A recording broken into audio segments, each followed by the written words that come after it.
மக்களே, அனைவருக்கும் தமிழ் புத்தாண்டு நல்வாழ்த்துக்கள். மக்களே, எங்கள் வீட்டில் ஒரு வாரமாக வாங்கி வச்ச செம்பருத்தி செடி இன்றைக்கி தான் மக்களே பூ பூத்துச்சு.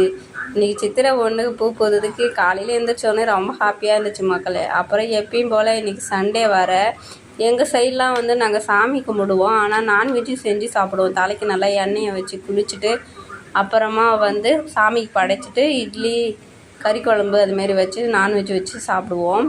எங்கள் மாமா எங்கள் அக்கா வீட்டுக்கார் காலையிலே மீன் வாங்கிட்டு வந்திருந்தார், வவ்வால் மீன்.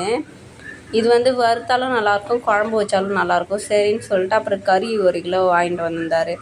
சரின்னு அது ஒரு வாரம் பக்கமாக எடுத்து வச்சுட்டு எங்கள் அம்மா காஃபி போட சொன்னாங்க, டீ போட சொன்னாங்க. சரின்னு சொல்லிட்டு டீ போட்டு கொதிக்க வச்சுட்டு இருந்தேன். நான் டீ காஃபி குடிக்க மாட்டேன்றதுனால காலையிலே கத்தாழை ஜூஸ் குடிப்பேன்.